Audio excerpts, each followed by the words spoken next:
Magandang araw mga bata. So ngayon, discuss natin kung paano ba i-design or paano natin ina-analyze yung simple connection. So this discussion will focus on the concept. Yung solving part nito, o yung mga sinasolve ninyo, if you look closely sa formula, mapapansin nyo na force over area lang yon. Meron lang konting mga tweaks, pero yan ay force over area lamang. So, kailangan nyo lang maintindihan na para makuha nyo yung area na kailangan nyo dun sa connection na kailangan nyo i-design, you need to find the force that is acting on the connection, and then ano ba yung strength ng material. So, para lang tong strema. So, that's the discussion. That's the solving. So, this video will focus on the concept and more on the procedure. We are expecting you na maintindihan or makuha kung paano sinusolve based on just looking at the formula itself. So, introduce na natin yung connections. Merong dalawa dyan, di ba? Meron tayong weld and meron tayong bolts. Sa mga structure, parehas na ginagamit yon. And dun sa dalawang yon, meron ding mga specific types of connection na mas madalas ding gamitin. Yung mga connection, weak link yan. Diba? Tinatawag nating weak link. Kung mag-fail man or yung failure ng isang structure, minsan hindi dun sa mismong structural member. Sabi nga dito, failure of structural members is rare. Kumbaga, mas malaki pa yung structural failures natin, mas malaki pa yung chance na mag-fail siya dahil dun sa poor yung pagkaka-design or yung pagkaka-detail ng connections natin. So, minsan, ang dahilan daw nun, kasi nga hindi alam kung sino yung magde-design. Kasi nga, nakalagay dito, in many cases, yung connections daw ay hindi dinidesign ng same engineer na nagde-design ng rest of structure, kundi dinidesign siya ng mga steel fabricator. So, minsan, ganun yung nangyayari. And actually, many cases, ibig sabihin, yung practice, ganun talaga. Si fabricator mismo, siya na yung nagde-design ng connections natin. However, kahit ganun, tayo, bilang structural engineer, kahit hindi tayo yung nagde-design ng connection, may responsibility pa rin tayo doon. And also, importante na marunong tayo magbasa kung paano ba dinedesign yung connection and be aware sa provisions, specifically ng NSCP, na kung saan doon tayo bumabase sa pagde-design ng connection natin. So, ito lang yung ilan sa mga scenario or ito yung images ng mga connection natin. So, meron tayong mga riveted, although yung rivets, hindi na po yan ginagamit sa panahon ngayon. So, pwede nyo i-research ang dahilan, pero kumbaga outdated na yan, mahirap i-apply. And kumpara sa bolt, malayo ang diferensya. Mas gugustuhin mong gamitin si bolt kaysa sa rivet. Magkaiba yung dalawang yon. So, i-research nyo na lang. And we have this weld. So, marunong naman tayo. Alam na natin yung weld dyan. So, example, yung figure dito sa gilid, you will see here a connection between, let's say, a column and a beam. So, ano yung ginawa natin? Naglagay tayo ng plate muna. Diba? Nilagay natin ng plate, then, welded yung nandoon sa flange na connection. Actually, ano to eh, parang angle to eh. Angle yan, angle. Pwedeng plate, pero kasi pag nag-plate ka, dalawang beses ka mag-weld. So, mas okay na i-angle mo yan. So, double angle, kabilaan. So, mayroong bolts dito, then mayroong weld dito sa kabila. And this type of connection, actually, ano to? Dahil nakalutang na siya doon sa gilid, pwede na natin sabihin na ito ay isang eccentric connection. And dito sa discussion natin, magfo-focus tayo sa concentric connection. Ano ba yung pinagkaiba? Si concentric, ibig sabihin, yung load mo is actually naka-apply doon sa centroid ng connection. Magkaiba kasi yan or magiging iba ang analysis natin if the design or yung connection natin or yung load natin ay hindi nag-a-act sa centroid ng connection. Bigyan ko kayo ng simpleng example. Halimbawa, ito yung bolts natin. Di ba tatlo yan? Nasaan ang centroid ng connection? Nandito. And pag sinabi concentric, dyan nag-a-act yung load. Nasa centroid. And kapag eccentric yan, let's say nakaganito ang load mo. Yan. Or kahit nakatayo lang. Kumbaga, wala sa centroid. When we say concentric, literally dapat yung line of action ng load natin tatagos dun sa centroid. Ganun kang kasimple para masabing concentric. So dito sa discussion natin, focus tayo sa concentric connection lamang. And so if you actually have to use the eccentric connection kung gusto nyo gamitin, medyo madami pa din kasing gagawin doon. Marami pang discussion doon. So, dahil pa end yung semester, we will not be able to cover that one. Pero yung itong simple connections, tatapusin natin to hanggang welded. Madali lang to, huwag kayong mag-alala. So, madali lang yung formula. Basic yan. So, this is an example of, itong specific na to. Ito ay eccentric. Okay? Kasi nga, let's say, nandito yung load mo. Nandito yung reaction. Tama? Nandito yung weld. So, yung reaction natin sa weld, naka-eccentric. Pero, kung titingnan mo naman is yung bolt, halimbawa, yung bolt naman ang gusto mong i-analyze, nandito yung load. Yung bolt natin, hindi yan nakaka-experience ng, yes, hindi siya eccentric. Concentric yan. Kasi yung ngayon load, nandito mismo nakapatong. So, ibig sabihin sa particular example na to, pwedeng may eccentric ka and may concentric. So, iba yung gagawin mo sa dalawang yan. And kapag kayo ay nagde-design, as much as possible, gusto nyong gawin na siya ay concentric lamang. Dahil kapag eccentric yung connection natin, may torsion, may moment, complicated po ang magiging analysis doon. So, kung kaya nyong iwasan, and sa totoong buhay, iniiwasan din talaga yan. Kasi ang hirap i-predict nung pag-ikot. Napakadelikado nun, and ayaw mong, kung hindi naman necessary, kung kaya mong gawa ng paraan, kumbaga, iwasan mo yung ganito. As much as possible, idikit mo na yung beam doon sa gilid kung may space man maliit. And kapag maliit naman yung space, most of the time, negligible na yung eccentricity. So, kung maliit lang naman yung space, okay lang yun. So, nasasabi lang natin minsan na siya ay eccentric. Halimbawa, may plate na nakalagay dito. So, nakaharang. O di kaya, ganito yung nangyari. Ito yung column mo. Tapos, naglagay ka dito ng, let's say, a bracket. Tapos, dyan mo pinatong yung beam. So, eccentric na yan. Pero kung ang nangyari naman ay ito yung beam mo, tapos nakadikit naman, tapos syempre, let's say, may konting space kasi may bolt kang nilagay, okay lang yun. Diba? Maliit lang naman yung space. So, kumbaga, masasabi mo lang na eccentric kung talagang naglagay ka ng, kung meron kang, kitang-kita mo yung space na nakalutang dyan. So, yung ganitong connection, pwede pa rin itong maging concentric kung isasagad mo or maliit lang yung kawang dito. So, as much as possible, iwasan nyo yung eccentric, ha? Okay. Pero okay lang naman. Kailangan nyo nga lang aralin separately kung paano yung design nun. Complicated yun, sa totoo lang. Pero sa board exam, huwag kayong matakot. Madali lang yan. Sa board exam. Iba kasi pag undergrad. Okay, anyways. So, ito pa, another connection. Ito naman is common kapag may gusto kang ipag-connect na dalawang material. You see this one? And, okay, that's a connection using bolts. So, madali lang. Aralin natin later on kung paano yan gawin. And then, ito naman, kapag gugamit tayo ng weld connection, napansin nyo ba yung, yung application ng load? Let's say, itong arrow na to yung load. Nakita mo, nasa centroid siya ng weld. So, yung welded or yung weld connection na to, simple connection pa rin to. Or concentric. Nasa centroid pa din yung load. So, ganito yung gusto mo. And ito naman, nakita mo naman ang nangyari? Yes, this one is another example of an eccentric connection. So, yung connection mo nandito yung centroid niyan. Mga around dito, na may arrow. Nandun yung load, oh. Meron niyang nakaproduce na eccentricity. So, iba yung analysis natin dyan.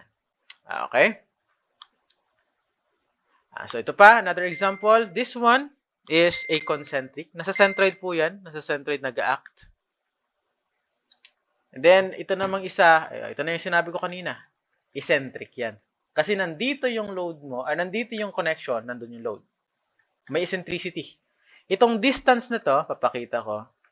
Yan. Sa board exam, lumalabas yan. Ang tawag natin sa distance na yan ay eccentricity.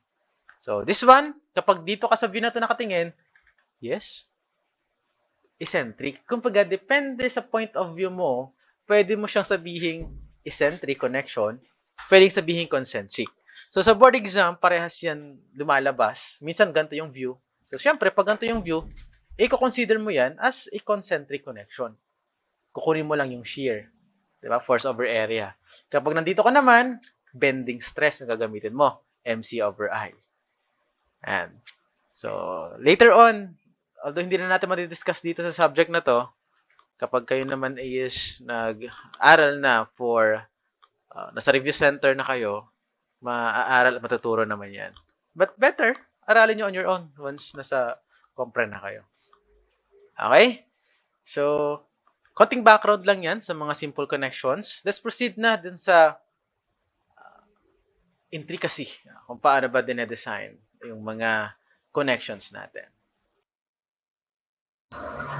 So, dito na tayo sa bolted shear connection failure modes. So, bolt muna tayo sa mga bolts. Ano ba yung mga failure modes ng mga connection natin?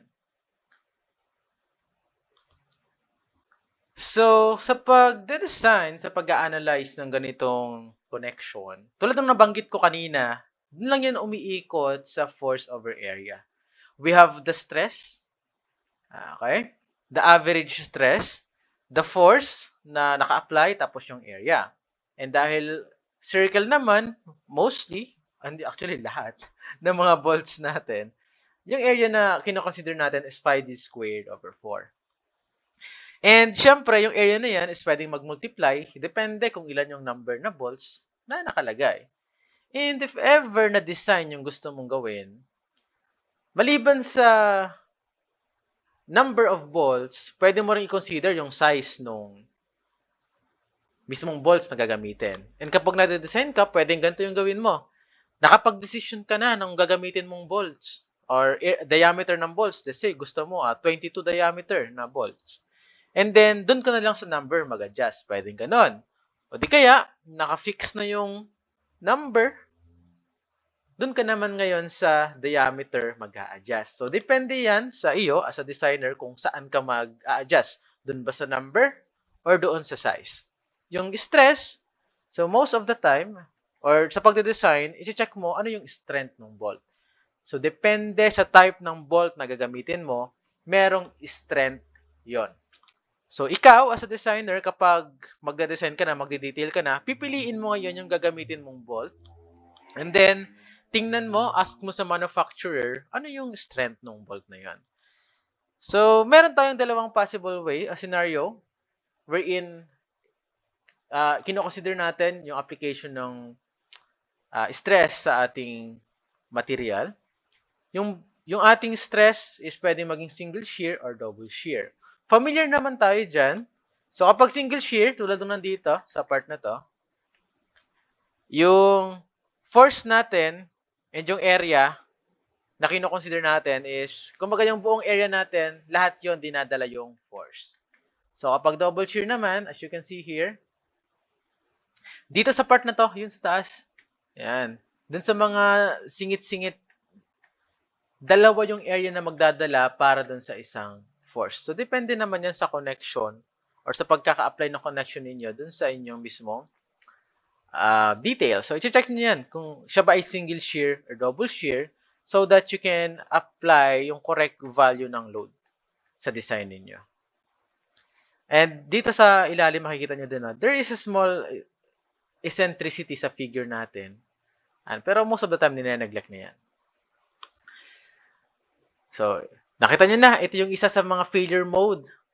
Failure sa single shear or failure sa double shear. Meron pang iba. So, other modes of failure in shear connections involve failure of parts being connected. So, maliban sa failure ng mismong bolt, pwede din na yung maging failure ng connection natin is yung failure nung mga kinagko-connect natin na parts. So, number 1, failure resulting from excessive tension, shear, or bending in the parts being connected.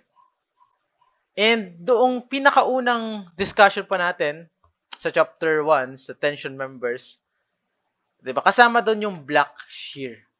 So, hindi lang yung bolt mismo yung nag-feel.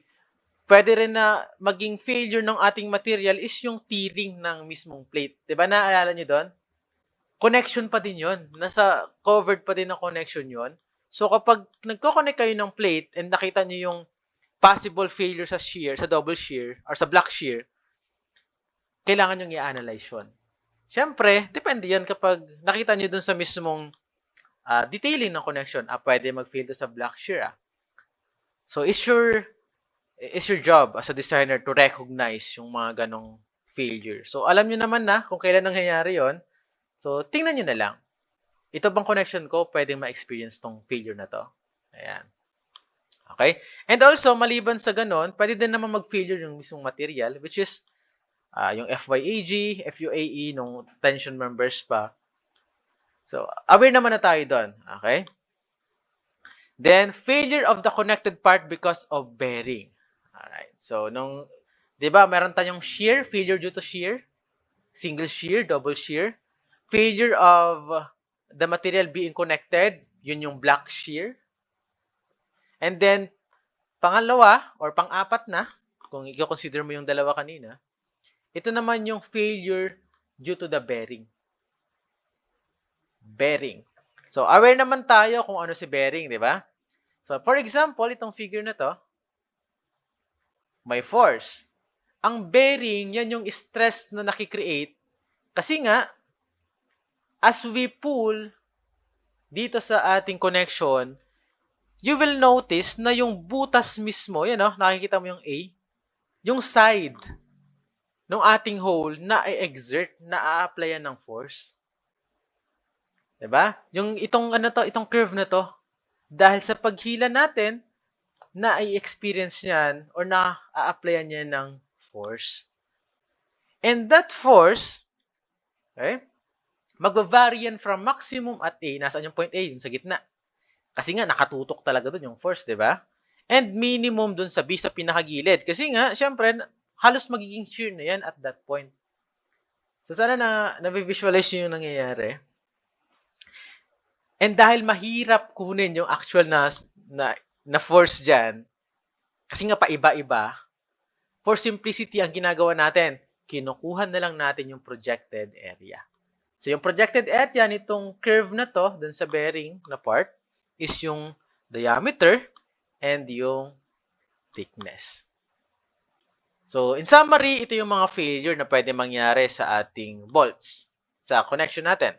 Single shear failure, double shear failure, yung block shear failure, and then, actually, meron ding bending failure, pero ito ay nasa eccentric connection na kasi. So, sabi ko naman, hindi na natin makaka-cover yon. So, hindi na natin yan masyadong focusan. Yung block shear, marunong na kayo niyan. And then, yung bearing failure. So, dito, sa connections, sa bolts, ang ating failure na i-consider, dahil alam nyo na yung block shear, is yung bearing lang and yung force over area dun sa single shear and double shear. Okay? Ayan. So, thus, the bearing stress. So, kung bearing stress naman yung gusto mong i-consider sa pagde-design, ito yan. So, yung stress is equal to force over yung area. Ano yung area? Diameters times thickness. Diameter times the thickness. So, hopefully, nasusundan yung nangyayari, ha? So, if ever lang na ang gusto mong makuha is yung diameter, since nagde-design ka na, yung thickness yan ng plate or kung ano man yung kino-connect mong part doon sa bolt. Tapos may N pa dyan, depende sa number of bolts. Again, nasa yan. Pwedeng yung number, yung iyong ide-design or hahanapin, may fix ka ng size, o di kaya, fix na yung size, dun ka naman sa number mag-a-adjust. So, ikaw bahala dun sa part na yan. So, that's the bearing stress. Okay, okay na tayo dun, ha? Ito yung formula, isulat mo na yan. Yan lang yun, force over area. Ikaw na lang mamimili kung number ng bolts or size ng bolts yung ide-design mo. Okay? Ayun nga pala, kapag nade-design ka ng ganon, importante yung placement. So, magtingin-tingin kayo ng mga pwedeng reference nyo sa placement ng bolts. Marami naman dyan. And then, yun yung gayahin ninyo para may baseline kayo. So, syempre, as you do that, i-check nyo pa rin yung provisions ng NSCP kasi nga, meron tayong provisions para dun sa mga spacing, edge distance, ganyan. Yung size ng bolt, yung size naman ng hole, di ba, plus 1/8 yun. Alam nyo na yun, ha? Plus 1/16, plus 1/16, in total, plus 1/8. Okay. So, tuloy tayo. Ito na. Bearing strength, spacing, and edge distance requirement. Okay. So, maliban dun sa force over area, meron tayo ditong yung bagong topic or yung bagong subject natin, yung spacing, yung edge distance requirements, and yung bearing strength. Okay? So, punta tayo dito sa part na to.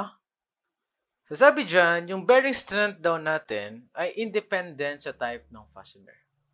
So, and that's true. Bakit?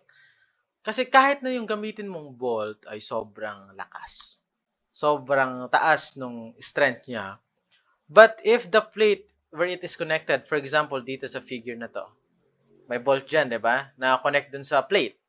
Kung mahina yung plate natin, or let's say yung flange ng isang W shape, yung web ng isang W shape, although okay yung bolt, na-imagine mo ba yung mangyayari if extreme bearing force or stress is applied along the walls? Una, nakabilog pa yan, but as the force increases and yung stress lumalaki din, di ba luluag yung butas? Na-imagine mo ba yung possible scenario dito? Possible na yung bolt mo hindi pa lumabas, hindi kumalas, pero maluag na yung butas. And in actual, kunting galaw ng building mo, marinig mo yung tunog na yan. Nakakatakot yan. Di ba? So, ayaw mo ng ganyan. So, kino-consider natin sa failure yung mismong plate, hindi lang yung bolt. So, okay, di ba? Okay tayo doon. So, ayaw natin na magkaroon ng deformation yung mismong plate natin because of the bearing stress. So, for this reason, bearing strength as well as yung spacing and edge distance requirements, which are also independent sa type ng fastener or ng bolt, kino-consider din natin yon. Okay? Alongside sa pag-consider natin ng bolt shear and tensile strength. So, ito yung provisions. Makikita mo yan sa NSCP 510.3.10, bearing strength at bolt holes. So, meron tayong resistance factor na 0.75 for LRFD and 2.00 for ASD. So, meron tayong dalawa. Yung pangatlo kasi, ito ay para sa mga connection na dumaan past completely para sa mga stiffened box members or HSS. If you think applicable yan sa inyong structure, tingnan nyo na lang yung section 510.7 and equation 510.7.1. So, most of the time, dito yan papasok sa 1 or sa 2. And yung 2, ito ay usually nangyayari sa mga bridges. Kapag normal na structure, hindi mo to gagawin. So, unahin na natin itong number 2 para tapos na tayo dito. Yung number 2, ito ay yung mga bolt na nakalagay sa mga long slatted holes. Ang ibig sabihin ng long slatted holes, ganito yan o. Ano? Yan. Oval yung shape. So, merong specific ratio yan para matawag siya na long slatted. So, i-research nyo na lang. Merong specific na ratio. So, nandito yung bolt mo sa loob. Yan. Siyempre, yung lapad ng hole tsaka yung lapad ng bolt, dapat parehas. Kasi imagine mo kung mas maliit yan, hindi nakakasya, di ba? So, na ganon. Ang pinagkaiba lang or yung magiging defining factor niyan is itong lapad na to. Kasi hindi na sila same ng size. Yung size ng bolt mo, ito lang. Yung size ng mismong hole, medyo malaki. So, may certain ratio yan. And kapag na-reach na yung ratio na yon, long slatted holes na yung tawag. So, na-imagine mo ba yung nangyayari? Ayan. Sir, paano to? Sinadya yan. Most of the time, yung ganitong type ng connection, intentional yan. Kailan po to usually ina-apply? For example, yung bridge. Kasi kailangan natin yung movement na yan para sa expansion. 'Di ba kapag umiinit or lumalamig, nag-shrink or nag-expand yung bridge? The same reason kung bakit may mga expansion joints. And sa mga joints na yon or sa mga connection na nag-aalaw or dapat inaalaw yung movement, horizontally lang naman. Hindi pwedeng pati vertically or both X and Y axis gumagalaw siya. Delikado na yon. So, kung baga parang roller yung treatment, yung gusto natin mangyari, ito yung ginagamit natin. Okay? So, sana malinaw sa atin yan. And kung ang structure nyo naman ay bahay, unless sobrang necessary na gawin nyo yung movement, ma-allow yung side sway, yung side movement, hindi nyo gagamitin to. Okay? Pero kung kailangan nyo naman, so isipin pa rin, kasama naman yun sa consideration nyo as a designer. Jadi, ito yung gamitin yung case number 2. But most of the time, dito yan papasok sa case 1. Specifically, itong A. Bakit? So, yung letter B kasi, ito yung deformation at the bolt hole at service load is not a design consideration. So, ibig sabihin, kung service load lang daw pala ang naka-apply at hindi mo kina-consider yung deformation, ito yung gamitin mo. Kaso, yan, tayo as a designer, ano ba ang ibig sabihin ng deformation na yan? Di ba yun yung pag-deform nung part nung may connected sa bearing? Idiga, most of the time, ayaw natin na nagde-deform yun. Kasi nga luluag yung butas. Okay? Unless specifically, kailangan yung gawin to. So, tingnan nyo kung kailangan nyo yung gawin. So, pwede nyo namang i-research. Ito yung gagamitin nyo. But most of the time, dito kayo papasok sa letter A. Kasi nga, gusto nyo i-consider yung deformation ng bolt hole sa service load. Okay. Alam nyo naman ibig sabihin ng service load, right? So, okay tayo doon. So, ito yan. Dalawa yan. 1.2 LCT FU, 2.4 DT FU. So, kapag nagde-design ka, gamitin mo parehas yan. Ano ba yung gusto mong malaman kapag nagde-design ka ng bolts? Di ba yung diameter? Okay?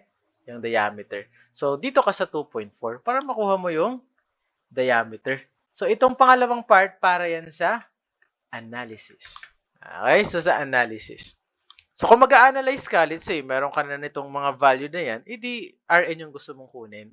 Again, design tayo, di ba? So, ang kailangan natin yung may diameter na formula, and yung natitirang formula, edi gagamitin natin for analysis. Pag hindi pumasok, edi dagdagan mo yung strength. So, papakita natin kung ano yung mga letters na yan. Okay? L sub C, clear distance. In the direction of the force between the edge of the hole. So, edge of the hole and the edge of the adjacent hole or the edge of the material. So, self-explanatory naman, pero explain na rin natin. Halimbawa, ito yung connection. Ito, pwedeng L sub C yan.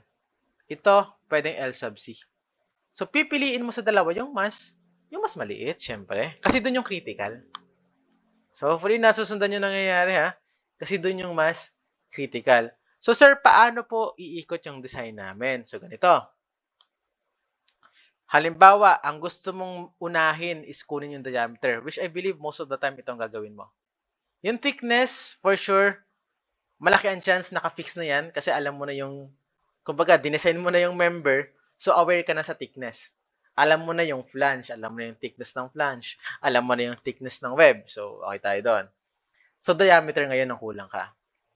Kapag nakapag-decide ka na ng number, mabuti. O, pag hindi pa, i-decide mo muna. Or, pwede rin, mag-decide ka na ng size, hanapin mo yung number. So, nasa sa'yo yan. Kailangan makonsider mo yung placement ng mga bolts saan hindi ka mahihirapan. Although may mga staggered fasteners, meron namang specific scenario lang kung kailan yung ginagamit. Siyempre tayo, hindi naman natin gagamitin yon for the sake of using yung stagger, di ba? Alam niyo naman kung gaano ka extra job kapag nag-staggered ka. So, ito na nga. Meron ka ng Rn for sure. May Fu ka na. May thickness ka na. Okay? So, either yung N, ang hanapin mo, or yung D, kapag fix na yung N mo, ilagay mo dito ha, hindi lang nakalagay sa formula, hindi lang nakalagay. Bakit? Ano ba yung ginagawa nito dito sa particular formula na to? Ine-expect niya kasi na yung Rn na to ay for each whole na. Yan. So, kung ang design ninyo, yung Rn na meron kayo, ay pangkalahatan, kailangan nyo pong dagdagan ng N to. So, hopefully that is clear. Okay? So, sana malinaw sa inyo yan. Eh di, okay na nga tayo doon. So, kapag nakuha nyo na yung N, eh di, makukuha nyo na yung diameter. Alright? Tapos, kukunin nyo ngayon yung Rn para sa bawat isang bolt. Ano yung Rn for each bolt? Bago nyo ngayon i-apply ito para ma-check yung L sub C. Bakit po sir kailangan naming i-check si L sub C? So, ulitin ko yung process ha. I-take note nyo na lang. Ito yung susundan nyo kapag nagde-design kayo. May Rn ka. May Fu. May thickness. Mag-decide ka ng number ng bolts. Kunin mo yung diameter. Kasi mas madali kapag alam mo na yung number ng bolts. Kumbaga naka-place na siya. So, diameter na lang yung kukunin mo. So, nakuha mo na si diameter. Pag nakuha mo na si diameter, kunin mo yung Rn for each. Paano po yun gagawin, sir? I-divide mo lang. Di ba may Rn ka na? I-divide mo lang sa number ng bolts. Ilang piraso ba yung bolts? So, hopefully, malinaw sa inyo yan. Okay? So, Rn over N. Pwede pa lang ganito ang gawin mo para hindi ka na mahirapan. Rn over N. Yan. Number ng bolts yung N. So, ibig sabihin yung value na to, pang isang bolt lang. Tandaan nyo yun ha, pang isang bolt lang to. 1 bolt only. Kasi kapag in-apply mo yan dito sa L sub C, magkakamali ka na kapag yung pangbuo pa yung ginamit mo. So, okay tayo doon. Makukuha mo yung diameter. Then, same formula gamitin mo para makuha yung L sub C. Ano nga sa L sub C? Yung edge distance. Bakit po? Kasi nga yung NSCP natin, meron niyang provision para sa L sub C na yan. So, hindi ka pwedeng sobrang ikli. May minimum yan. So, papakita natin mamaya kung ano yung minimum na yan. So, hopefully nakuha nyo na yung process. May Rn ka. Ulitin natin ha. I-divide mo na sa N para naka-each bolt na siya. Hindi ka na mahirapan. So, okay na. Then, kunin mo yung diameter. And then, kunin mo yung L sub C. Yung diameter, ito yung gusto mong malaman sa design. Yung L sub C, i-check mo kay NSCP kung pasok sa provision. Okay. Ayan. So, ito na yun ha. Papakita natin. So, ito yung ating bolt. Ito si L sub C. Pinakita ko naman na kanina. Clear spacing. L sub C, clear spacing from dun sa edge, papunta sa edge ng bolt hole, papunta sa edge ng material, or mula dun sa edge ng isang bolt hole, papunta sa kabila. Yun si L sub C. And yung L sub E naman, ito naman yung edge distance to center of the hole. So, center to center. Center ng hole papunta sa edge. Okay? Ang S, spacing. So, ano lang for familiarity. Ito pa, another example. Ito sa L sub C. And hopefully, malinaw sa inyo kung ano yung L sub C. Okay? When computing the distance L sub C, so kapag nagka-compute na tayo ng L sub C, use the actual hole diameter, which is 1/16 inch larger than the bolt diameter, and do not add the 1/16 inch as required in AISCB 4.3b for computing. So, sa design ninyo,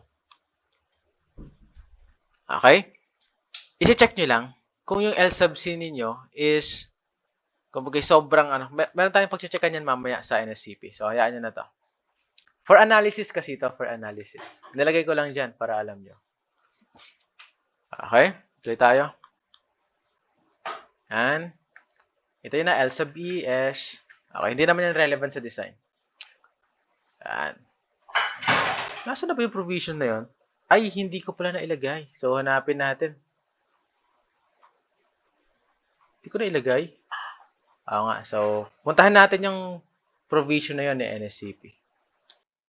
So, okay. So, ito yung sinasabi ko. Puntahan nyo siya sa 510. Hindi ko alam kung malinaw sa part ninyo. So, if ever lang na malabo, hanapin nyo na lang sa NSCP section 510.3.3. Kung nakikita nyo itong part na to, nandun siya sa page 656 ng 1032 na NSCP. So, yun na. Ito yung minimum. Kumbaga, kapag nakuha mo yung L sub C, i-check mo. Okay? Whether siya ay pasok or mas malaki sa minimum. So, bawal na mas mababa. Yun lang naman yung point ng pagkuha ng L sub C. Dapat ma-check mo whether sa L sub C ba, yung the distance between centers. So, dahil centers ito at hindi edge, i-convert mo siya into L sub E. Babalikan natin mamaya yung L sub B at L sub C. So anyways, ito yung minimum spacing, centers ng holes natin. Centers of standard, oversized, or slatted holes. Yan. So kayo na pala mag-check ng difference ng mga standard, oversized, or slatted holes. More on ano yan, sa sizing na mismong butas. So, makikita nyo naman kapag na-research nyo yung diferensya ng tatlo. Meron din yan sa NSCP. Hindi ko lang mahanap kung nasaan banda yung specifics ng mga sizes. Pero for sure sa internet makikita nyo agad. So anyways, ito yan. Shall not be less than 2 times 2/3 times the nominal diameter. So for example, ang diameter mo ay, saan ba yung pen? Purple. So ang diameter mo ay 16. Eh di times mo sa 2 and 2/3. Kung halimbawa, ang sagot dito ay ilan to? 16 times 16 mm, naka-m tayo. 2 times 2/3. So 21.33. Ay, parang ano to? 16 plus 2/3. 42.67. So, ibig sabihin, yung spacing ng center to center ng hole mo, dapat mas malaki kaysa dun sa number na yan. So, ang dami, di ba? Yan ang matagal sa connection. Yung mismong pagkuha, parang ang bilis lang eh. And then, a distance of 3D is preferred. So, kung ayaw nyo nang mahirapan, mas okay daw pala, 3D na. So, imbis na 2 and 2/3, so 16 times 3. So, dapat, ilan yan? 16 times 3. 48. So, 48 mm yung spacing. So, hopefully, naiintindihan niya. Yun ang purpose ng L sub C. Para makuha yung spacing ng bolt holes. So, meron pang isa.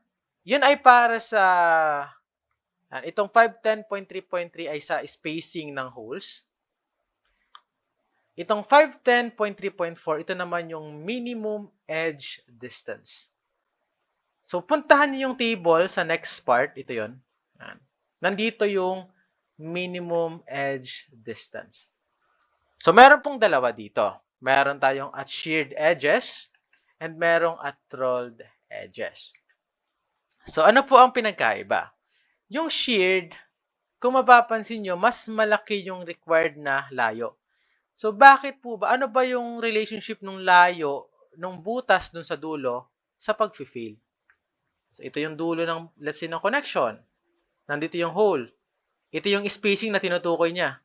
Ano ang connection ng spacing na to, edge distance, dun sa butas and sa failure? So, ganito kasi yan. Yung failure point ng material natin is yung pinakamalapit na distance from the hole papunta dun sa dulo. So, ito yun.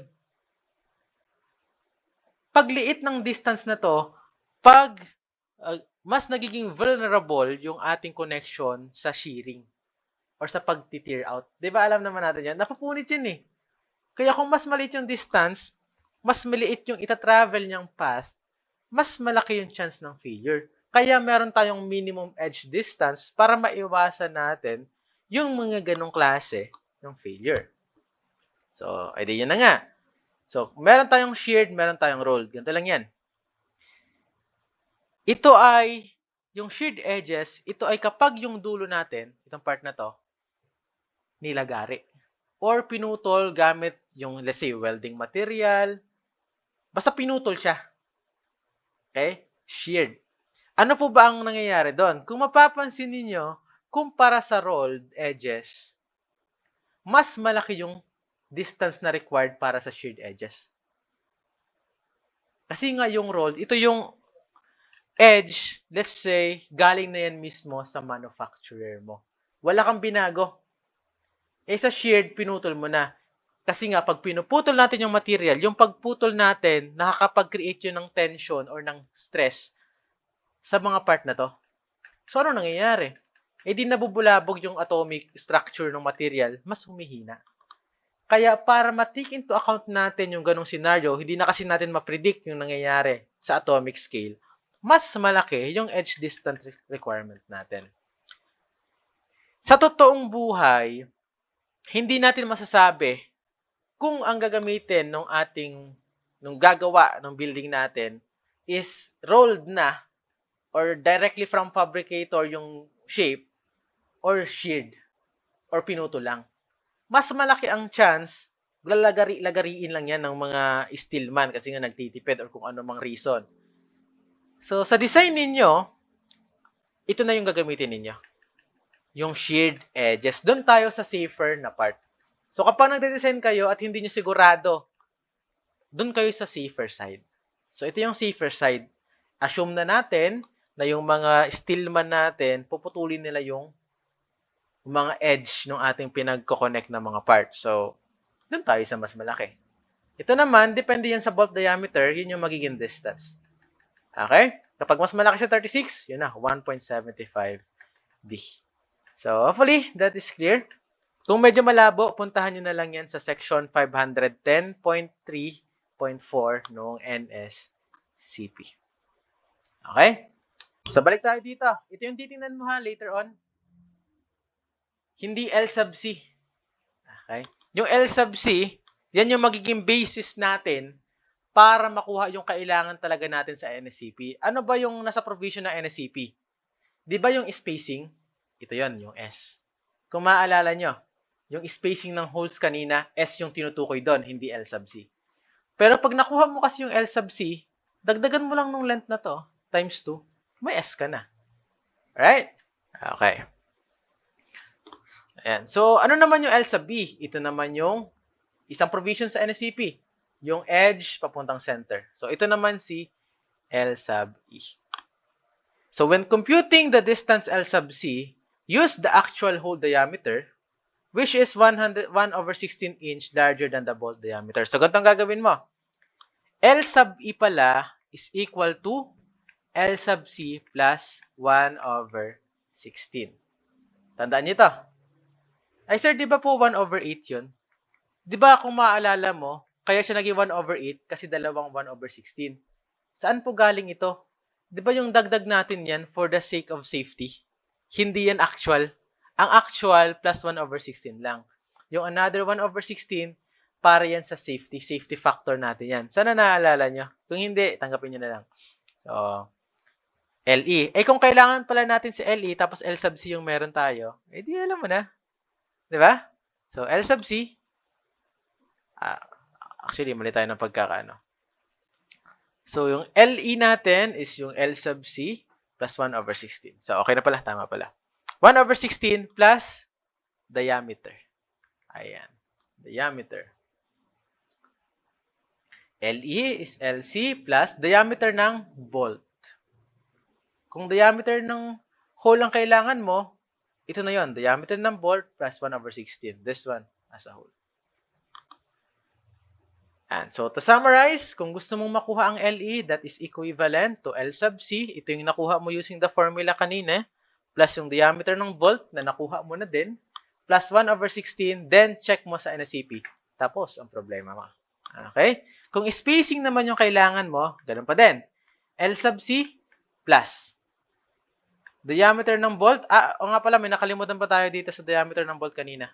Divide mo pa yun sa 2. Diba ito yun? Diba ito ay diameter ng bolt over 2 plus 1/16. Okay. Alright. Ayan.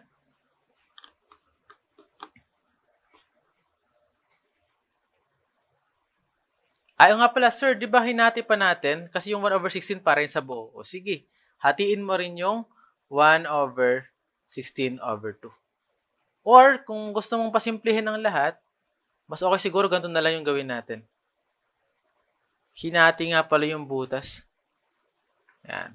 Times 1/2. I believe this is mas okay siyang tingnan. Okay? So, L sub C plus 1/16 plus D sub B times 1/2. So, para naman sa spacing, ganun pa din. Walang magic dito ha. Kung nasusundan niyo yung ginagawa natin, sa figure lang tayo tumitingin. So, walang magic. Kung iintindihin niyo yung nangyayari, tinan niyo yung figure, doon lang natin kinukuha yung mga formula na to. Galing lang siya doon sa figure na to, dito mismo. So, yung spacing naman is L sub C plus diameter ng bolt, kabilaan yon. So, buo na. Hindi na natin di-divide sa 2. Plus 1/16 kabilaan din. Okay. Ito na yung totoo pala. 1/16. So, hopefully that is clear. L sub S is equal to L sub C. Ito yung para dun sa spacing ng bolt. L sub E para naman sa edge distance spacing natin. So, lahat yan nakabase sa L sub C and sa D sub B. Okay? Alright. So, summarize natin one last time yung pagde-design natin ng bolt sa simple connection. So, most of the time, papasok yan sa case 1. Meron kang Rn, then decide ka na sa number ng bolts. So, para safe ka, medyo ilayo mo yung bolt mo sa edge distance para malaki yung chance na pasok siya dun sa L sub C. And also, yung spacing ng bolts, wag mong masyadong ipaglapit-lapit para pumasok din dun sa provisions ng NCP. So, kumbaga, talagang hit or miss ka muna kasi nga design, di ba? Galing naman natin kung every time laging sasakto. So, kasama na yon sa complexity na pagde-design, yung hindi mo agad matsyempohan yung tama.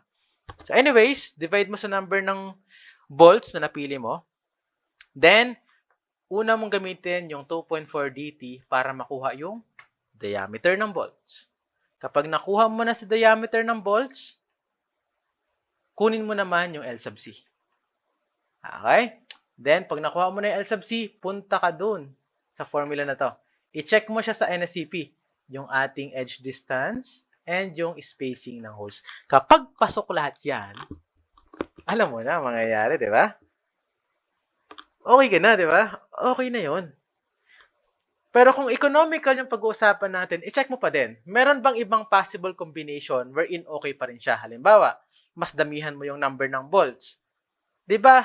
The higher the number of bolts, the lesser yung surface or yung area or yung diameter na gagamitin mo. So, pwede mong i-consider yon. Kung okay pa naman pala, dagdagan natin yung number ng bolts. Sige, dagdagan natin para mas maliit yung diameter. O di kaya, bawasan natin yung number ng bolts para mas lumaki yung diameter. Baka mas makasave ka pala kapag ganun. So, again, kasama yun sa i-consider ninyo. Marami talagang nangyayari, but that's really ganun talaga. Wala tayong magagawa. Actually, yung ginagawa natin, kids play pa to kasi simple connections lang to. Kung dito pa lang nahihirapan na tayo, okay lang naman yun na nahihirapan. Pero maiintindihan mo na hindi pala basta-basta ang ginagawa ng mga structural engineers. Although possible, may mga software na yung mga yon. Pero kasi hindi ka pwedeng mag-software nang hindi mo naiintindihan ang theory. So, kailangan mo mag-gets kung saan galing yung mga design na yon. Hindi pwedeng lahat na lang sinoftware, lahat in AI. So, hindi pwedeng ganun. Okay? Tuloy tayo. Okay na tayo sa connection, hopefully. Okay. So, if you have any questions dito sa part na to, you can actually confirm sa akin. Pwede mo i-message, pwede mo i-comment yung confusion. Okay? So, that's it, I guess, for the bearing strength. Punta tayo sa shear strength ng bolts. So, for the shear strength of bolts, itong formula dito, force over area to. So, meron pa rin tayong resistance factor and safety factor. So, you know that already. Pero yung formula mismo na gagamitin natin, sir, parang ano to parang familiar to Rn, force. Fn, stress. Area. Diba? Force is equal to stress times area. Pag binaligtad mo, alam mo na. So, anyways. So, sabi dyan, the design tension or shear strength and the allowable tension or shear strength of a snug, tightened, or pre-tension high-strength bolt or threaded part shall be determined according to the limit states of tensile and shear rupture as follows. Ito yun, formula mo. Most of the time, meron ka na ng Rn. Again, yun ulit, diameter and number of bars. So you decide ano yung hahanapin mo. Number of bars ba? Or diameter? Personally, feeling ko, mas okay na decided na yung number ng bars. Para hindi mo na magalaw or kumbaga nakapatas na yung pagkakalagay niya dun sa mismong material. Ilalagay mo na, okay, ito yung positioning. Tapos, dun ka na lang sa diameter mag-adjust. O nga pala, tingnan nyo muna yung mga available diameter sa market. Kung titingnan nyo sa NSCP kanina, meron dong 16. So, balikan natin. So sa NSCP, you can notice here, ito yung mga size ng bolt diameter. Meron tayong 16, 20, 22, 24, 27, 30, 36. So you can research to see if meron 19, 18, 21, 23. Pero mas malaki ang chance wala. Kasi ito lang yung provisions ng NSCP. Ito yung gamitin ninyo. So halimbawa, sir, ang nakuha kong diameter 16 point something. Halimbawa, nakuha mo. Lumabas sa calculation. May decimal naman kasi usually yung lalabas, di ba? Madalang yung sumasakto. So let's say 16.36. So ano pipiliin mo? Hindi 16. Hindi ka magra-round up. Laging round up. Kasi design yan.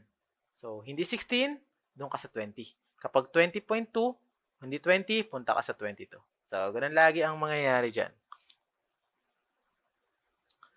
Again, ito lang yung mga bolts na dapat tumabas sa calculation nyo, ha. Walang gagamit ng 19 mm diameter bolt, ha. Walang ganun. Baka wala kayong mabili. So, dyan lang kayo. Ikot lang kayo sa mga numbers na to. Or research yung mga available dun sa lugar kung saan nyo naisip, dito ako bibili ng bolts. So, dapat sa lugar na to may ganitong size. Okay? So, gusto natin yung mga available locally. Kasi halimbawa, sa Manila or sa ibang bansa mo pa orderin yung bolt na yon, yung type ng bolt na yon, mas lalo ka na pagastos, di ba? So, consider nyo yan kapag nagda-design kayo. So, going back here, so, doon na, yung Fn, nominal tensile stress.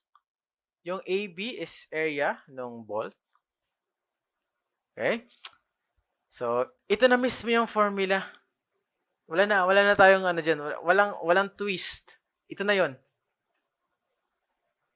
Di ba? Dali. So, ito yung ilan sa mga nominal shear strength ng ilang fastener. Mas maganda i-research nyo pa din kung ano yung strength ng fastener na gagamitin ninyo para hindi kayo magkamali. Pero you can use this one. Yun nga lang, mas okay pa rin kasi na i-confirm nyo muna, kumbaga. Kung same naman, edi ito na yung gamitin. Kung magkaiba, i-check nyo bakit magkaiba. Tapos, kung sa tingin nyo mas okay yung isa, edi yun ang gamitin nyo. Anyways, so para sa Aether 307 na bolt, type ng bolt yan, ha, type ng bolt. Yung kanyang tensile stress is 27.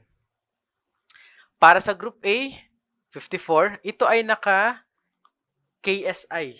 So kapag naka MM kayo, hindi 27 ang gagamitin niya. Baka 27 na, ito ay for KSI. So kung MM or SI units ang gamit nyo, hindi 27 ang lalabas dyan. Paltan nyo. Hanapin nyo yung equivalent sa MPa. So para yan sa E307. Sa group A, 3 threads in plane of shear, 54. Group B, threads in plane of shear, 68. So, self-explanatory naman yan. Kapag yung threads mo is wala sa plane ng shear, edi dun ka sa 68. Alright. Most of the time naman, dito yan papasok sa threads in plane of shear. And, nandito. Sa taas. Threads in plane of shear. Threads in plane of shear. Kumbaga, kung nasaan yung mismong plane of shear natin, nandun yung threads natin. Okay? Alright. Yun na. Sir, parang parang sobrang dali. Yes, yun lang yan. So, tulad na nabanggit ko kanina, madali lang si bolts sa pagde-design. Pero again, meron pa tayong black shear. Huwag niyong kalilimutan yan, ha. Hindi lang natin diniscuss dito, pero may black shear pa tayo. So, i-check natin yung connection ninyo. Kung siya ay applicable sa block shear, make sure may block shear dyan. Okay? Ayan. So, this concludes yung ating bolted connection design. Okay, so hopefully, that is clear. Oo nga pala, sir, di ba nag-design na kami sa bearing kanina? Eh di meron na kaming diameter ng bolt. Alright, so kung ganun pala ang nangyari, eh di, ang gawin mo, mag-design ka din para dito sa shear strength. So, di ba may nakuha kang diameter doon? Halimbawa, ang nakuha mo doon sa bearing failure ay 16 mm dapat. So, parang ito yung design mo if ang kinonsider mo ay bearing strength. So, hayaan mo muna yon, mag-design ka ulit para sa shear strength. Halimbawa, ang nakuha mo dito, 20. Dapat yung size. Ngayon, tatanungin kita.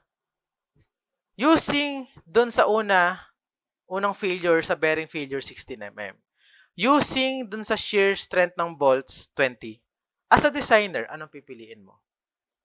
Evident naman or obvious naman na 20 dapat, di ba? Kasi gusto mo, mas safe. Kapag 20 ang ginamit mo, kapag ginamit mo siya dun sa unang part, di ba safe pa din? Kasi 16 lang yung kailangan mo pero 20 yung ginamit mo. So, itatry nyo yan parehas. Tapos, pipiliin nyo yung mas malaki. Okay? So, halimbawa, ito yung nag-burn, 20, balik ka dito. I-check mo ulit, baka hindi napasok So, ganun talaga paulit-ulit yung process. So, kasama na yung sa buhay sa pagde-design. Wala na tayong magagawa sa part niyan. Alright. So, sana ma-appreciate ninyo yung nangyayari. So, ayan. So, this concludes na finally yung para sa bolts. Punta tayo sa welded connection. Welded connection. Yan, sa welded connection tayo. Ito yung mga example. So, pwede nating, ito yung nangyayari kapag built up yung section. Yung mga rectangular shape natin, wineld natin, ayun, naging I-shape. Sa totoo lang, mas mahina to kumpara sa I-shape na ginawa talaga sa fabricator or sa fabrication facility. Pero minsan kasi kailangan mo talaga ng I di no choice ka. Gamitan mo ng welds. Okay lang naman yan. Then, itong isa, connection natin. Wineld natin yung dalawang plate. Ito yung top view, ito yung side view. Then, meron tayong iba't ibang klase ng weld. Itong nauna, yung nakikita nyo dito, ito ay tinatawag nating fillet welds. And yung fillet welds na yan, sa totoo lang, ito yung focus sa ating discussion. And ito rin yung common na ginagamit sa reality, sa totoong buhay, fillet weld. So, meron tayong iba pang type, maliban dyan sa fillet weld. Meron tayong tinatawag na complete penetration groove weld. Nakita nyo ba yung ginawa niya? May space yung dalawang, zoom in natin. Yung dalawang element natin, merong space doon, no? Talagang magkahiwalay sila. Ganito yung nangyari. Talagang, ganun, no? Tapos, nilagyan mo ng weld para i-connect. Same with this one and this one. So, ang tawag dyan ay complete penetration or groove welds. And, ito ay madalang mangyari. And if ever na ito yung mangyari, hindi mo na to kailangan pang i-design katulad nung, hindi mo na siya kailangan i-design pa. Kasi nga, as long as yung weld mo, yung ginamit mong weld is malakas yung strength, kumpara dun sa pinagko-connect mong material, kasi yung weld niyan may sariling, tensile stress. So, kung mas mataas ang tensile stress niyan dun sa mga pinag-connect mo, ang gagawin mong consideration dyan, parang isang buong material na siya. Hindi na siya parang connection. So, wala na. Hindi mo na kailangan pang i-design. Kumbaga, parang as a whole na siya. Kasi nga, nakadiretso na Alright?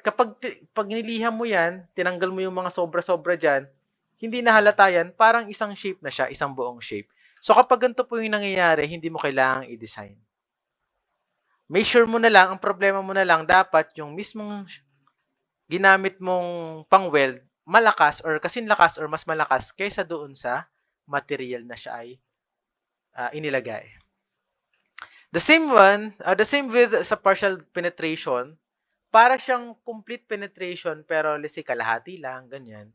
So, if that is the case, ang mangyayari sa design nito, actually, iwasan niyo yung mga ganito kasi complicated to. Extra job ba, kumbaga. Si partial, ang mangyayari dyan, kukunin mo yung ratio. Ano yung ratio ng part na naka-connect and yung part na yung ratio niya lang kumpara dun sa hole. Or di kaya, kunin mo yung depth. Kasi kapag partial penetration, lagi may depth yan. Ito. Gaano kalalim. Kapag nakuha mo na yung lalim na yan, so gagamitan mo na yan ng analysis. So, hindi natin i-cover yan kasi yung cover lang natin dito is yung fillet weld. Okay, fillet welds lang tayo. Alright? So, okay. So, fillet welds.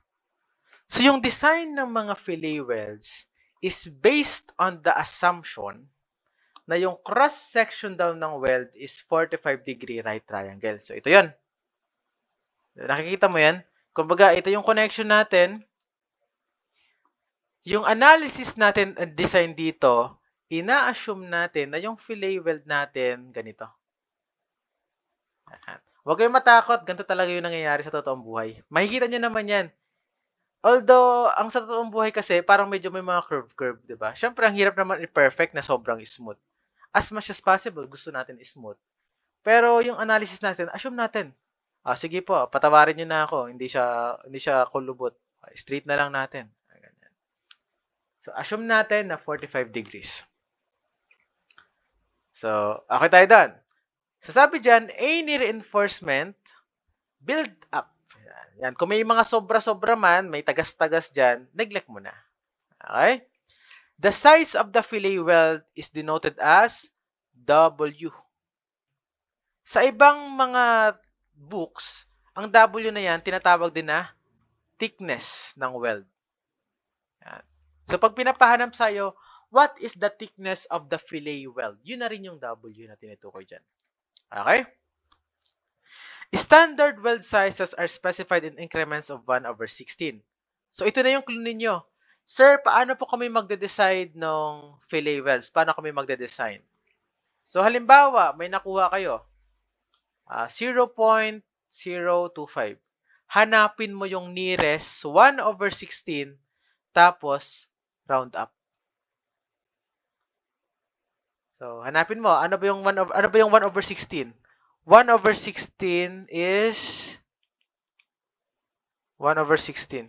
0.0625. So, dapat, ang size ng fillet weld mo ay 0.0625 or 1/16 inch. Inch yan na naka-inch. Okay? So, sa part na to, mag-inch na kayo. Kung mahanap ninyo yung para sa mm, hindi ko kasi sigurado, ano ba equivalent niyan ng 1/16? Ayun na nga, 0.0625. Eh di kung kayo ay naka-SI, idi nearest 0.0625, yun nga lang kasi hindi ko pa sigurado sa ngayon kung ano yung available sa market natin. Hindi ko alam kung naka-mm ba or naka-inch yung size ng welds natin sa market. So, i-research nyo muna. And kayo na lang bahala kung sakaling naka-SI yung nasa market, hindi mag-a-adjust yung design ninyo. Siyempre, dapat yung ilalabas doon, yung pinaka-final note nyo, kung ano yung available sa market, di ba? So, okay lang naman kung ano yung gamitin yung unit sa solution as long as sa final answer naka-specify kung ano yung available sa market. Okay? Sige. So, tandaan nyo yun na kapag may nakuha kayo, lagi nyong round up by 0.0625 or 1/16. Ayan. So, although a length of weld can be loaded in any direction, yung fillet weld is weakest in shear. So, pwede palang may load siya sa compression, sa tension, pero lagi siyang mahina sa shear. Ngayon, observe mo yung triangle na to. Saan kaya mag-fail yan? yung material natin or yung failure path na tinatawag, lagi niyang hahanapin yung pinakamalapit. Kung mag-fail man yung weld natin, dito po mag-fail yan. Mula doon sa corner, papunta dito. Kasi itong distance na to, ito yung pinakamalapit na distance mula doon sa connection. Di ba pag may pinag-connect tayo, ano, pinag-connect mo. Di ba dito kakalas yan, magsisimula? Hindi naman pwede dito, di ba? Dito talaga magsisimula yan. Mula dito, papunta sa weld, saan yung pinakamalapit? Siyempre, yung straight line. Kapag dito sa taas, mas malayo yan. Hopefully, nakikita niyo yung pino-point out natin. Yung pinakamalapit is, yes, yung perpendicular. And yung perpendicular na yan, siyempre, naka 90 degrees. Ngayon, ang failure or yung stress na na-experience ng ating weld is given by this formula. Yung FB is the stress. Yung P is the force. Sir, ano po yung area? Nasaan yung area? Ito po, yung shaded region. Ito yung side view. Kapag naka-isometric, ito yon. Yung part na yan kasi yung mapupunit, di ba? Yan yung mapupunit. So, yan yung area na i-consider natin sa shear. Shear. So, mapupunit yan. Yung lapad niyan is given by the length of the weld. Tapos yung thickness, yan yung W. Pero kasi, di ba area, ang area ay ito. Ito. Yan, napunta doon. Kadalasan, or kapag tayo ay nagde-design, hindi naman natin masusukat to. Mas madaling sukatin yung side. Yung W na yan, yung width na yan. And usually kapag bili ka sa market, yung mahanap mo, itong W. Hindi yung part na yan. Halimbawa, pabili nga po ng 1/16, example lang to na size ng weld. Yung 1/16, ito yon yung W. Ngayon, ano yung kailangan nating area? Yung L, tapos ito. Itong part na to. And yung part na to, i-drawing natin yung triangle dito, although nandito na siya, ito na yon. Ito si W. Ito ang kailangan natin. Ano kaya yan? Yes, cosine. Cosine nga ba? So, ito ay 90 degrees. This is 90 degrees. Ito ay 45 degrees. Siyempre, ito, 45 degrees. Actually, pwede din naman sin 45. Same lang. So, let's say W, cosine 45. And yung cosine 45 na yan, kung iyong gagawing decimal, yan ay 0.707. Kaya doon nakuha yung formula na stress is equal to the force over, ito yung area. Force over area lang yan. Okay? So, okay na tayo sa formula. Sir, design to. Ano po ang ide-design natin? So, ito na. Ang gusto mong malaman dyan is yung thickness ng weld. Kung sakaling decided ka na sa thickness ng weld, dun ka sa length mag-adjust. So, most of the time, fixed na yung length natin. For example, saan na ba yun? Ito sa drawing. Wag na nga dyan, ang pangit ng example. Dito na lang. Lagay ako. Halimbawa, may plate ka. Or halimbawa, meron tayong angle. Ito na lang. Meron tayong double angle na nakalagay sa column. Ito ng column natin. Ang pangit ng drawing. Ito, ayusin natin. Okay, so example, ito yung drawing natin. Meron tayong column. Meron kang, let's say, the beam, which is made of W shape. Yung column, W shape. Tapos, naglagay ka ng angle dyan para ma-connect yung dalawa. Hindi mo pwedeng isaksak lang yun, Baka isaksak mo lang yung beam sa column. Tayo dyan. So, maglagay ka ng plate para ma-connect silang dalawa. Then, maglagay ka ng bolt. Kayong bahala. Pwedeng weld din yan. Sa totoo lang. So, tapos, let's say, maglagay ka ng weld dito. Ayan.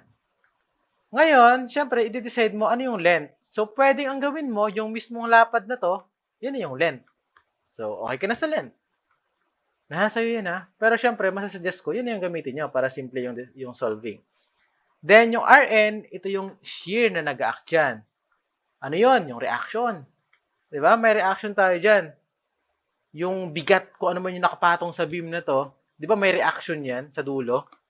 E di lahat yun, di ba, kakargahin? So, hopefully nagigas yung tinutukoy ko dito. Lahat yan kakargahin ng connection. Eh, di siya na yung Rn. Naka-nominal ha, naka-nominal. Rn yun. Okay? Then, okay ka na sa Rn. Siya yung reaction na shear. Then, you have the FNW. Siya yung strength ng material. Yan yung strength ng weld. So, ano pa ba yung ibang scenario wherein mga gamit natin yung connection na to? Saan pa ba? Ito lang kasi yung common eh. Beam to column. Ano pa ba? Halimbawa, ito. Sir, ito po, ito. Itong sa part na to, halimbawa, gusto ko, sir, naka-weld na din. O, sige, weld na natin. O, naka-weld na. Imagine mo, wala na yung bolts dyan, naka-weld na din siya. Ano po yung length na gagamitin ko?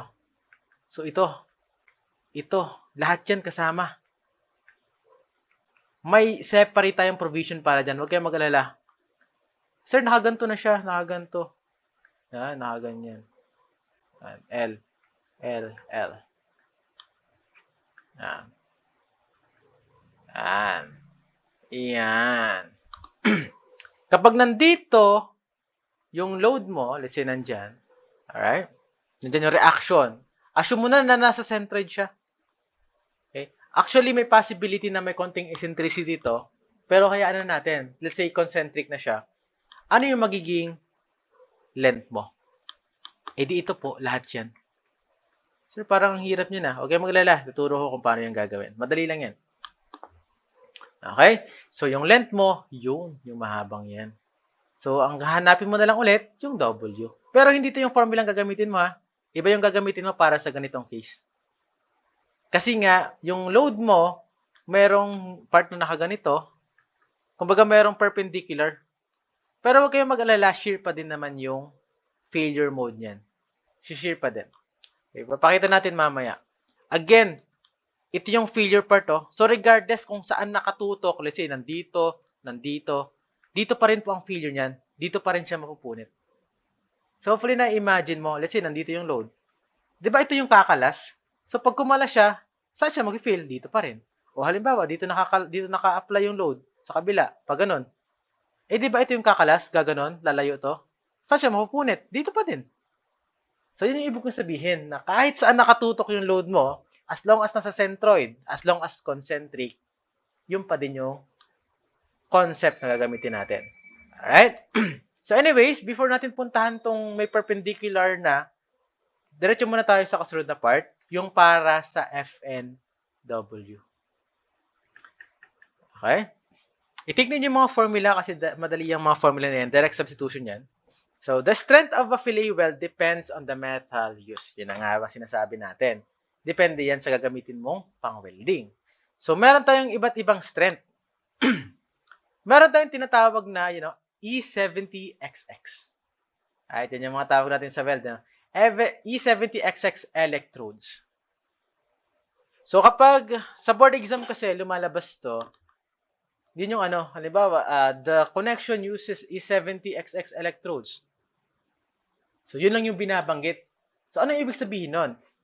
So, yung E70 or yung 70 to be specific, yan yung nag-i-indicate nung ultimate tensile strength nung weld.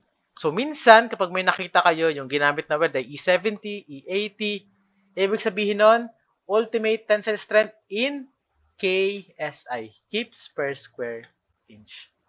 So, hopefully, na matandaan nyo yan. So, ako nag-board exam, hindi ko alam yung mga to. Yung mga bagay na to. So, hayaan na natin yan. For the commonly used grades of steel, ito na yan. Ito na yan, para hindi na kayo mag-isip. For the commonly used grades of steel, dalawa lang yung kailangan nyo i-consider. Yung E70 and yung E80. Sir, paano po namin malalaman kung ano yung gagamitin? Tingnan nyo. Kapag yung yield stress is less than 60 KSI, dun ka sa E70.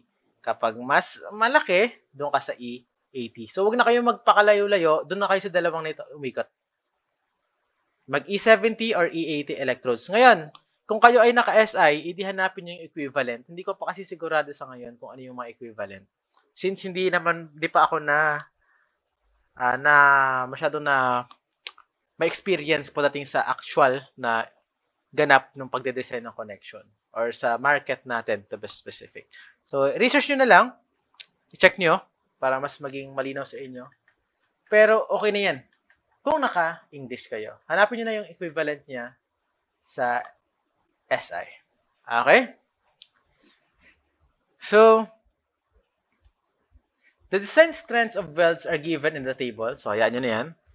The ultimate shearing stress, F&W, in a fillet weld is 0.6 times the tensile strength of the weld metal, denoted as FEXS. Ayun. So, ibig sabihin, yung 60 or yung 70 KSI ng E70, hindi pa po yun yung excuse me. Hindi pa siya yung FNW. So, baka kapag nakita mo A70, siya na agad yung FNW. Hindi pa. Right? Yung FNW natin is, ayun, i-multiply po natin sa 0.6. Parang safety factor yan. So, yan yung safety factor natin. So, halimbawa, yung napili mong electrode ay E70 dahil yung yield stress ng steel na pinag-connectan mo ay less than 60, edi 0.6 times 70. Hopefully, malinaw ha? Times 70. So, ilan yan? 0.6 times 70. So, 42. So, gagamitin nyo, or yung gagamitin niyo na FNW ay 42. So, recall natin yung mangyayari ha. So, identify nyo na agad yung length. Kunin nyo yung Rn, yung force na nag-act. Kunin nyo yung FNW, which is, yun na, E6 FEX, 0.6 times yung strength ng weld ninyo, then makukuha mo yung thickness ng weld. Make sure na naka-round up sa 1, round up, sa 1/16 or 0.0625, yung pinakamalapit na mas mataas na ito yung increment. Alright? Okay. Ano pa ba? I guess that's it for this part. Tuloy natin. Limitations. Ayun. May limitations tayo. Meron tayong minimum size ng fillet welds. So, ito lang naman ang i-consider ninyo. Let's say, nag-design ka, may nakuha kang size. Let's say, nakuha mo ay 1/16. E-check mo. Pasok ba siya sa minimum? Ayan. So, kung siya ay mas maliit or mas malaki sa minimum, okay na. Kung mas maliit siya sa minimum, edi dapat yung minimum yung gagamitin mo. Hopefully, nag-guess nyo yung point. So, ito na lang. The minimum size of fillet weld shall not be less than. Ayun. Bawal siyang mas maliit. Kapag mas maliit siya doon, edi kung ano yung binigay ni NSCP, yun na yung gamitin mo.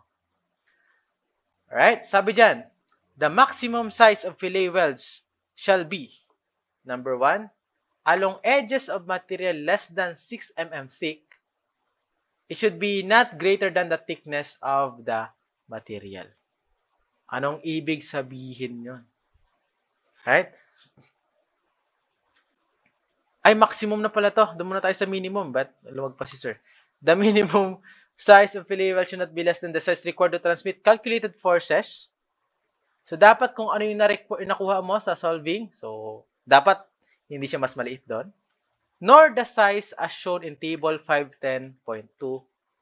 So, kukunin ko muna hahanapin muna natin itong table na to. Puntahan natin yan. Alright, ito. Punta kayo sa table 510.2.4. Makikita nyo dyan. Tingnan nyo to ha. Material thickness of center part joint. Minimum size of fillet weld. So, i-check nyo ngayon kung ano yung mga magka-connect. Halimbawa, ang magka-connect ay yung web. Tapos yung angle. I-check nyo ngayon yung thickness ng web. Tapos yung thickness ng angle. So, ano yung mas maliit sa dalawang yon? Halimbawa, nakuha nyo ay yung sa web, mas maliit siya. Halimbawa, 6 mm. 6 to 13, 13 to 19. Kumbaga, kung alin yung mas maliit doon sa dalawa, yun yung pipiliin nyo, tapos hanapin nyo dito sa table. And then, kapartner nun yung minimum size of fillet weld. So, sa totoo lang, sa aking opinion, mas hassle yung paghahanap ng provisions, yung pag-check sa provision, kumpara dun sa mismong solving. Nakita nyo naman, yung solving, ang dali lang. Yung provision, ang dami mong gagawin, paikot-ikot tayo. So, pag may nakuha kayong size, i-check nyo ngayon. Mabuti na lang sa NSCP ay naka-SI na. So, i-SI nyo na lang yung solving ninyo. Okay? So, we have here the material thickness. Then, check mo yung size ng fillet welds. So, hopefully, makita ko to sa mga solution ninyo, sa solving ninyo, para ma-check natin kung nasusundan yung nangyayari. Okay? That's it. Balik tayo. Okay, so yun yung minimum. Punta tayo sa maximum. Para sa maximum, along edges of material less than 6 mm. So, halimbawa, ang web mo ay 5 mm. Less than ng 6 yun, ha? Dapat yung size ng fillet weld mo, ayun, hindi siya pwedeng lumagpas doon sa 6 mm or sa 5 mm pala to be specific. So, as long as yung material mo ay less than 6, dapat yung web mo o yung weld mo bawal lumagpas sa size na yun. If ever naman na siya ay mas malaki sa 6 mm, dapat yung size mo not greater than the thickness of the material minus 2 mm. So, halimbawa, ang nakuha mong size ay 8 mm. Ang maximum mo dyan ay 8 minus 2. So, 6 mm. So, hopefully na iintindihan nyo yun, ha? Along edges of material 6 mm or more in thickness, ang maximum mo ay 6 mm lang. So, minus 2 lagi. So, halimbawa, sir, baka mapaisip ka, sir, paano kapag 6 mm sakto yung nakuha ko? Saan ako susunod? Doon ba sa 1 or doon ba sa 2? So, ang tanong dyan, saan ka mas magiging safe? Ay, hindi pala. Pag 6 mm pala sakto, dito ka sa number 2. So, wag na nga dyan. Doon tayo sa saan kaya? Sige, pwede na yan. So, halimbawa, 6 mm.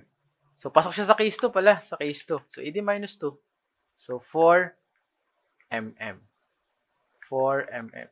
So, ngayon, baka mapaisip ka, sir, what if ang required sa akin ay bawal akong mag 4 mm? Kailangan mas malaki yung thickness. Hindi lang 4 mm sa design ko. Baka ang problema mo, hindi thickness. Baka dapat mong lakihan yung length. May ganun, ha? Kaya nga, hindi lang puro ganito yung ano mo. Kaya kung makikita ninyo, meron tayong weld na hindi lang sa side na to. Meron din dito. Kasi nga, baka kinulang sila ng length, so lahat na lang winelding nila. So if ever naman, napuno mo na lahat ng weld pero kulang pa din, baka hindi naman weld kasi yung dapat mong gamitin. Baka mas okay kang mag-bolt. So, hopefully namilinaw sa inyo yung mga nangyayari. Okay? So, anyways, ito yung maximum. So, sundan nyo tong mga provisions ng NSCP. Hopefully naiintindihan nyo sila kasi self-explanatory ang mga to. Ang role ko dito is mag-guide kayo kung paano yung gagawin. But most of the learning process, sa inyo din yun. Sa inyo magsisimula yun. So, okay na tayo dun. Punta tayo sa kasunod. Ayaw.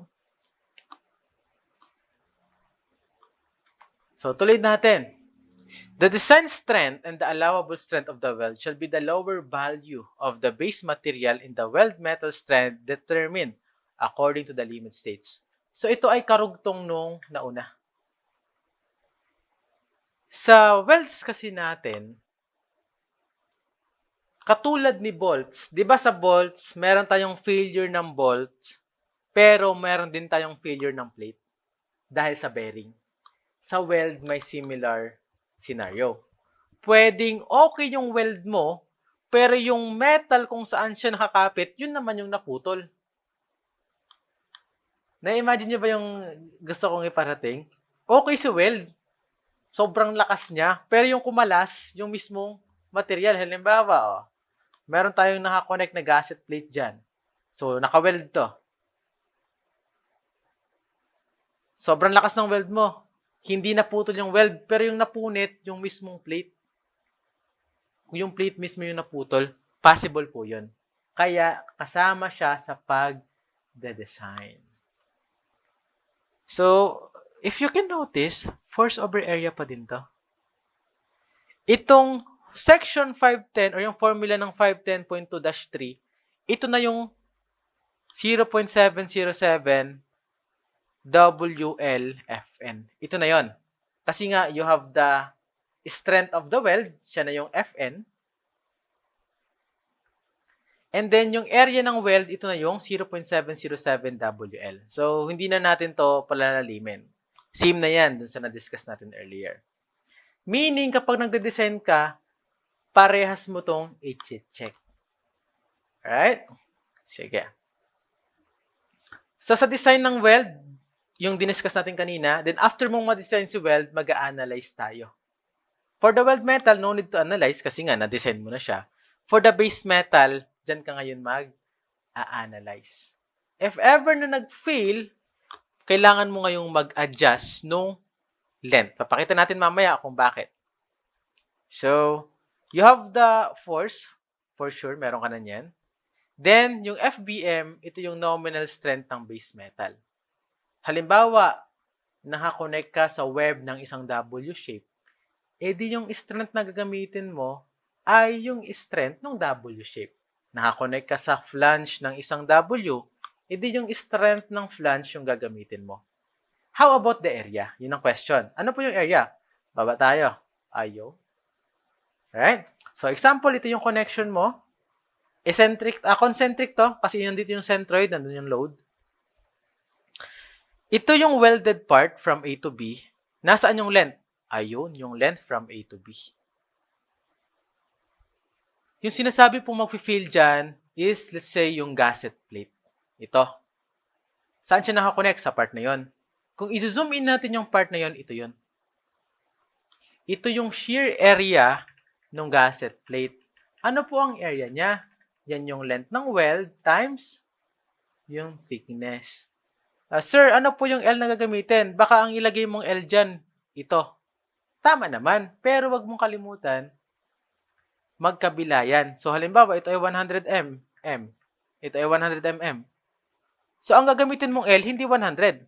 Opo, 200. Yung total. Maliban na lang kung yung gagamitin mong force, halimbawa 100 Newton, bago mo i-apply, i-divide mo na sa 2. So, kayong bahala.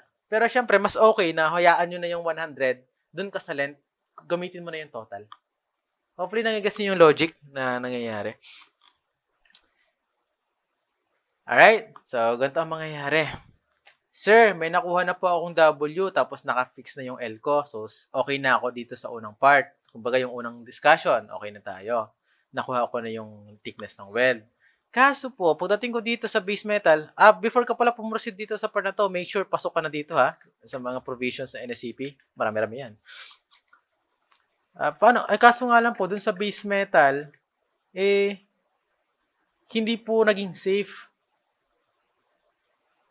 Kumbaga, analysis ang gagawin mo sa kasunod na part ha. May RN ka, pero ito yung pagkukumparahan mo, kunin mo to. So, you have the strength ng material dahil ito ay L times thickness. So, makukuha mo yung RN.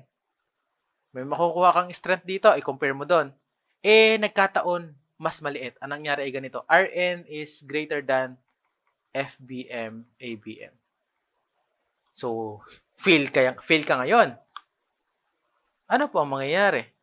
Ibig sabihin, yung L mo ay, yes, lakihan mo yung L mo. Kasi yung thickness ng plate, pwede mo rin namang baguhin. Pero kung hindi na siya pwedeng baguhin, halimbawa, yung plate mo ay parang fix ka na doon, di yung L mo ang i-adjust mo. O di kaya, hayaan mo yung L, pero gumamit ka ng mas makapal na plate.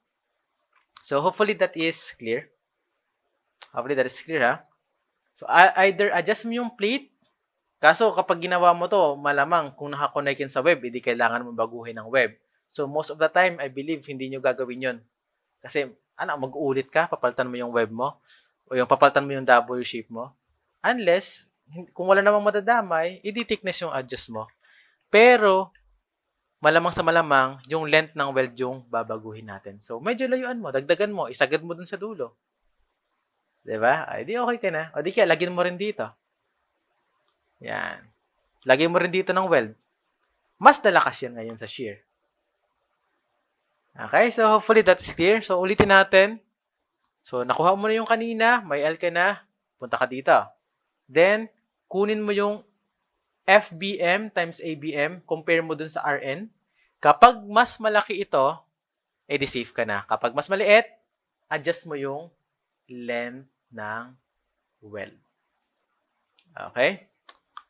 So, ito na yun. Ito na pala yun. To be specific. Ayan. Sir, ano po yung FBM na to? Dito na tayo papasok sa kasunod na part. Ayan. So, yung RN, yung FBM times ABM, ito na po yun. 0.6 FY AGV. So, itong AGV, gross area, ito na yung T times L. Yung FBM, ito na yung 0.6 times FY. Yan, ito na yung FBM. So, hindi na kayo mahihirapan. Kapag nakuha nyo na yung FY, times nyo lang sa 0.6. Right? For LRFD, that is 1.00. Ay, yung resistance factor. In case lang na RU yung kailangan mo. So, okay na tayo dun ha, hopefully. So, design naman kasi kayo. So, for sure, okay kayo dyan. Yielding pa lang yan. Sa NSCP kasi, isa lang yung pinakita niya. FBM times ABM. Pero dito sa book ni Segi, which is ito yung kukunin natin, ginamit niya ay dalawa. Yan yung para sa yielding and para sa rupture. Huwag kang mag-alala, madali lang to. So, ito na yung una ha, ito yung para sa yielding. Ito yung formula mo para sa yielding. Para naman sa rupture, ito yun. 0.6 FU ANV. Alright, so ganun pa rin naman. Huwag kayong mag-alala. Pero net area na to. Huwag kang matakot. Same lang naman sila. Napansin niyo ba? Yes, same lang naman. Okay. So, parehas yan na i-consider mo. So, kapag rupture, for LRFD, ang resistance factor na gagamitin mo ay 0.75. So, kung gusto mong gawing, halimbawa, RU yung meron ka, gusto mong gawing RN, alam mo naman na ang mangyayari, di ba? VRN. Huwag niyong kalimutan yan, ha? Hindi ko na siya masyadong inuulit-ulit kasi I believe sanay na kayo sa part na yon. So, kung gusto mong gawing RN, ito ang gagamitin mong resistance factor para sa rupture. So, ganito ngayon ang magiging process nyo. Kapag mag-check kayo nito, dito sa part na to, dalawa. Magba-branch out kayo. Isa para sa yielding and isa para sa rupture. I know, sobrang dami na nang nangyayari dito and kaya talaga ang bilis ng pacing kasi gusto natin ma-fit sa isang video lang para hindi na iba-iba. Pupunta kayo sa kung saan-saan para ma-solve ito. So, sana nasusundan nyo yung process. Ano lang, isa-isa nyo lang. Pwede nyo namang i-pause kapag medyo nababagalan. And yung may sasuggest ko dyan, isulat ninyo yung mga process. Matutulungan kayo na. Okay? So, yes, that's it. Yun lang yung kailangan nyo i-consider para sa part na to. Okay? So, para sa RN, FBM is equal to AVM, ito na yun. This one for the yielding, this one for the shear. Okay. Ngayon, ang tanong mo, ito yung kanina pa nating dinedelay. Sir, paano po kapag ganito yung nangyari? Mayroong pahiga, mayroong patayo. May pahiga at patayo. So, ito na yon. May provision sa NSCP para dyan. Ito yung nakalagay doon. For fillet weld groups, concentrically loaded and consisting of elements that are oriented both longitudinally and transversely to the direction of the applied load. Ito na yung sinasabi natin. Nandito si applied load, ito yung connection mo. Well, merong transverse, merong longitudinal. The combined strength Rn of the fillet weld group shall be determined as the greater of. Ayan. So, Rn, ito, or Rn, ito. So, paano ang magiging process niyan? Itong RWL, ito yung total nominal strength of the longitudinal fillet, loaded fillet welds. Yung RWT, para naman siya sa transverse. So, sir, paano ang magiging formula natin? So, ito po ang formula. For RW sub L, di ba ito yun? Stress times area lang yan, ha? Huwag kayong mag-overthink. So, ito yung formula natin times yung strength. Ito yung 0.6 FEXX. So, sana hindi nyo makalimutan. Tanggalin ko na yan. So, para lang maaalala niyo. Ayan. Pero yung length na to, ito yung magkakaiba. So, yung length na yan, ito yung length longitudinal. For sure, fix na to. Naka-fix na yan. So, fix na yung value niyan. Kumbaga, kung ano yung nakalagay dun sa design ninyo. So, uunahin niyo yung detailing. Ang kulang na lang sa inyo is yung thickness ng weld. So, ganun ang magiging diskarte ninyo kapag mag-weld kayo, ha. The same with bolts. Okay na yung detailing nyo ng bolts, mayroon na kayong drawing, mayroon na kayong number ng bolts. Ang problema nyo na lang ay size. Tapos, yung spacing, kasi i-check nyo pa sa NSCP. Para naman sa weld, okay na yung detailing ninyo. Meron na kayo ng length ng weld, ano yung position. Ang kulang nyo na lang ay thickness ng weld. So, ibig sabihin, fix na yung longitudinal nyo. Okay, mag-adjust na lang kayo or palitan nyo na yung connection as a whole kapag hindi pa rin nag-safe after nung nasagad nyo na yung W. Okay, maglala, marami namang size ng W. So, i-research nyo na din kung ano yung maximum size nito. Part nyo yung trabaho nyo, hanapin nyo na. Para malaman niyo kung hanggang saan kayo titigil sa paghanap ng thickness ng weld. Nga pala, consider nyo pa rin yung NSCP provision. Baka naman kahahanap nyo, sumobra na kayo sa provision ni NSCP. Anyways, so meron pang isa, RWT. Yun pa din. WL, pero ito ay transverse. FN. So kung papansinin mo, kahit na pag ano na siya, parang yung unknown natin, yes, W lang din yung unknown.